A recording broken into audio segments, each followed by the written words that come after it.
So after seeing Moonlight, I went and saw a movie that had been requested a lot over the last few weeks and months to go see and review. I am not fucking joking about this, and that movie is the fucking movie The Founder. The Founder, not La La Land, not Rogue One, not any big movies that have been coming out of the last couple months. The movie I've gotten the most requests to do a review of is The Founder. I'm not kidding, and I'll tell you exactly why that is.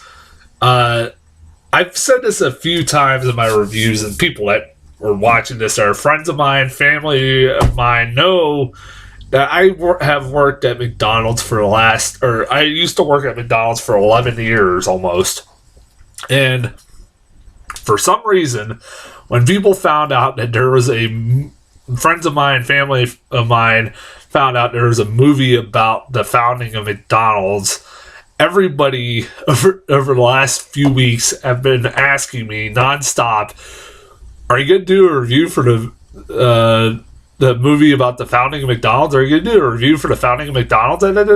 Like, what the fuck? I was like, just because I've worked at McDonald's for 11 years doesn't mean I'm interested in the fucking story of the founding of McDonald's. What the hell? Honestly, to be serious though, I never even really got a trailer for this. I knew about its existence even before people kept coming up to me about this. I knew about it, and I was kind of intrigued just because it was Michael Keaton being in it, and I was like, from what I've seen, like little clips and snippets of it, it's like, Michael Keaton looks like he's gonna be great in this. I finally got around to watching a trailer for it about a couple days ago before I saw this movie. I was like, this looks really, really good. Like, this looks like it'd be a really good movie. Like, I never thought the story of the founding of McDonald's would look this interesting, but apparently it is. So I was like, all right, I was kind of looking forward to this more and more as I saw more and more of this movie. And yeah, it's a good movie. It's a good movie. It's been getting really well received, and I can see why. It has some problems, and I'll get into them. But I for the most part, I really did enjoy this movie. Goddamn, Michael Keaton he's awesome in this movie. I love Michael Keaton. He's really great. He's one of my favorite actors, and he continues to be, and he's one of the most charming motherfuckers ever, and because of that, he makes this character work because he's playing him. If it was a different actor playing him, it wouldn't have worked. It wouldn't have been as effective, I feel. And I'll tell you that kind of gets into some of my complaints, and I'll get into that. But because Michael Keaton's playing this role, it works. You believe that he's anybody who would work with this guy, because he's like I said, he's charming and charismatic, and I kind of felt some sympathy for this guy. I used to work in sales as an insurance salesman. I know how hard it is trying to sell shit, and if you don't sell shit, you're gonna fucking just not make any money, and how hard that is, and how frustrating that is. And I love that the fact at the beginning of the movie where you kind of see how revolutionary McDonald's was, and the idea behind McDonald's was, because back in the 50s, all they had in the 50s was the drive-thrus, and because of that, really you had 30-minute waits, and people kept messing up your orders. And I was like, well, that's McDonald's nowadays. But McDonald's was, the original idea for it was that you would get burgers in 30 seconds. And that has gone out the fucking window if you work at McDonald's, or even been to McDonald's. You probably gonna wait about 20 minutes nowadays. So it's basically did the exact opposite, went back to the exact opposite of what it was founded for. But like you have like throughout most of this movie, because Michael Keaton is Michael Keaton, you're rooting for this character like to succeed and everything else. I also like the guys who played the McDonald's brothers. You got two really great actors, some people I really love. One was he's another one of those actors that always pops up in stuff. I remember the most memorable thing I remember him being in was basically the Zodiac killer in that movie Zodiac. What the hell is his name? I always forget his name. John Carroll Lynch. Man, he's a really good actor. He's like one of those, like I said, one of those guys you see in almost a lot of movies and never gets enough credit. And like he's really good in this movie. And also his other brother is played by none other than Nick Offerman, that alone was pretty fucking funny when I found out he was playing. Because I love Ron Swanson and the character Ron Swanson, and when I found out he was playing, Nick Offerman was playing one of the McDonald's brothers, I busted up laughing. But he does a really good job in this movie. He's actually the brother that kind of catches on. What the fuck is this guy's a little bit of schemy, and like early on that Michael Keaton's a little bit of a schemy asshole, and he's actually kind of the intelligent one, and he plays it very serious. It's not for laughs. He is like he's straight. I think Nick Offerman's honestly a pretty goddamn good actor. Who I don't understand why this guy doesn't get any lead roles, especially in comedies. Like, it's beyond me. You also have like who else is goddamn in this movie? Laura Dern plays Michael Keaton's wife, who kind of gets fucked over. I kind of feel bad for her character. Honestly, out of anybody, I felt really horrible for her character and the McDonald's brothers. I'll get into that. But yeah, and Patrick Wilson too kind of gets fucked over. Also, BJ Novak just pops up like halfway through the movie as like a lawyer that Michael Keaton hires. Like I said, I love the story. Like, this movie is the best way to describe this movie is that it's basically the movie The Social Network, but if instead it was about the founding of Facebook, it's about the founding of McDonald's, which is true and not true at the same time, because really it's kind of cracks me up when Ray Kroc is like considered the founder of McDonald's when he really didn't found McDonald's. He just franchised it. That's it. But I guess I'm kind of getting more into, like, I'm getting more and more into why one of the things I didn't like about this movie, but I guess I should get into it because I've been kind of dancing around it. So one of the things that troubles me about this movie is I walked out of this movie like, well, I like it, and I do, and I really, really, really do like this movie a lot, and Michael Keaton's performance carries this thing, and it's honestly, it's well acted all around. By the end of this movie, I had trouble figuring out whether the fuck I'm supposed to be rooting for Ray Kroc or not. Anybody else have this problem? Because Ray Kroc is a fucking asshole. I'm sorry, but Ray Kroc in this movie is a fucking asshole. What he does in this movie to the McDonald's brothers is despicable. And apparently he did do this in real life. And it's like, so this is our hero of the movie, right?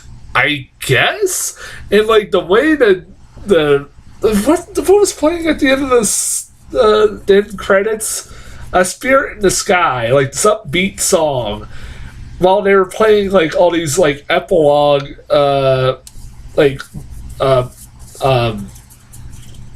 points about like what happened after the movie, and like the fact that basically Ray Kroc, well, make a long story short, screwed the McDonald's brothers on any royalties ever getting any royalties from the McDonald's, like, you know, the money that they would make off of McDonald's. Even though he told him he would not screw them, he did. That's fucked up. He also he let them keep the original location that they had. Like I said, this is getting to spoilers, but you can probably look it up online. So I mean, I guess he let them. It's like the McDonald's. I didn't really know that. Like McDonald's was only started as one location, San Bernardino, by the McDonald's brothers, and Ray Kroc was the one who found out about this place and asked them to franchise it, and he basically after he bought out the company from them, he let them keep the San Bernardino location, but built a McDonald's on the other side of the fucking road from them, and pretty much ran them out of fucking business. Wow, what a fucking prick! Like at the end of there's a line in this movie where Michael Keaton says, "It's a dog-eat-dog world in this business, and if my competitor was drowning, I would just walk over and stick a hose in his mouth." That's a line in this movie. And I'm like, again, I have no idea this movie has mixed signals for whether you're supposed to be rooting for this guy or not. And then also, what he does to Laura Dern is fucking really horrible. Basically, he meets Patrick Wilson halfway through this movie, and Patrick Wilson and his wife become franchisees, and Michael Keaton slowly but surely becomes infatuated with his wife, Patrick Wilson's wife, and to the point that he just randomly during dinner tells Laura Dern he wants a divorce, and then ends up marrying taking Patrick Wilson's wife and marrying her.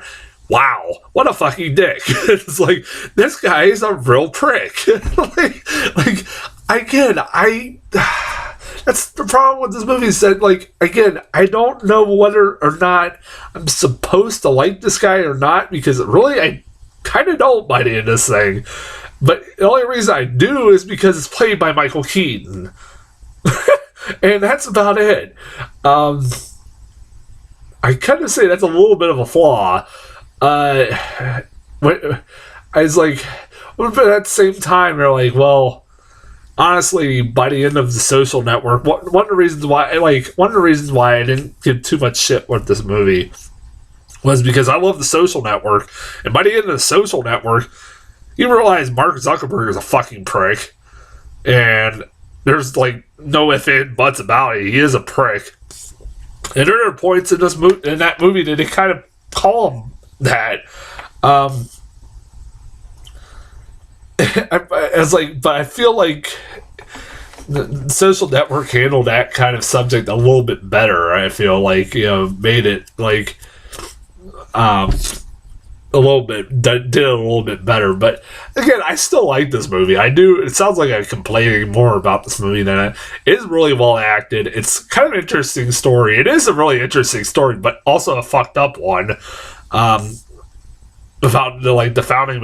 Whoever knew that the story of the founding of McDonald's was a really fucked up one. I never knew that in all the years I worked there, but. Yeah, I kind of recommend this movie. I told a friend that I used to work with at McDonald's. I said, this is a pretty goddamn good movie. You should check it out. And they told me they were probably going to try to. I'm surprised McDonald's hasn't done like a cross promotion with this movie. I'm surprised. I don't know. As far as trailers, I got Gold. I've gotten a lot of posters for this. I've seen a lot of posters for this. And this is the first time I've seen a trailer for this. I know it's coming out this week. It's Matthew McConaughey playing a bald guy in bald makeup. That's distracting. I think gained a lot of weight too. I'm talking about a guy who found like a gold mine and made like millions and millions, and like was kind of a dirty was kind of dirty at the same time. I don't know. It seems all right. I hear it's not getting very well received though. Eh. And then the other one I got was Wilson. This looks like kind of a funny movie. It's an indie comedy based off a graphic novel about a middle-aged old man who's a cynical asshole. And guess who's playing him? Woody Harrelson. It's basically Woody Harrelson playing Woody Harrelson, which he's very good at. Damn it.